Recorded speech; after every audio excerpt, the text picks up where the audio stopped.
Québec compte de plus en plus de véhicules électriques. Actuellement, la moitié des propriétaires au Canada sont des Québécois. Et la vague atteint maintenant le Bas-Saint-Laurent, puisque l'on dénombre déjà 300 propriétaires. Tout ça dans une région où les bornes à recharge rapide viennent tout juste d'être installées. Paul Huot. Daniel Brazo est propriétaire d'un véhicule électrique depuis 2 ans et l'utilise pour de courts et de longs trajets.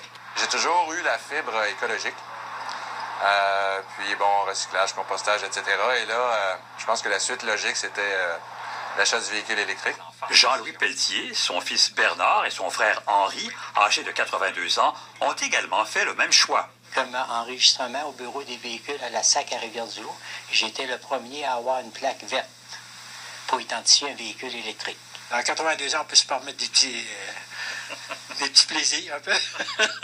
Ils font partie des 300 premiers propriétaires de véhicules électriques de l'Est du Québec et se sont permis de briser certains mythes sur la voiture électrique. Contrairement à ce qu'on peut penser, c'est un véhicule qui est pas lent à démarrer. Celle-là, quand je pèse sa pédale, elle fait pas de pollution.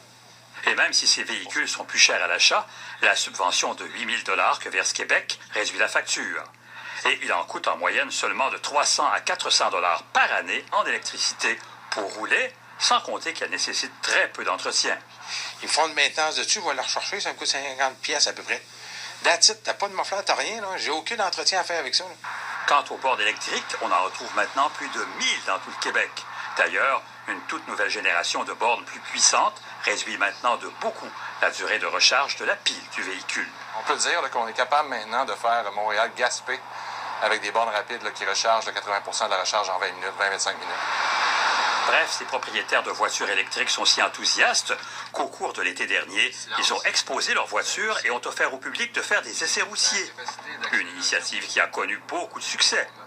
Ici Paul Huot, Radio-Canada, Rimouski.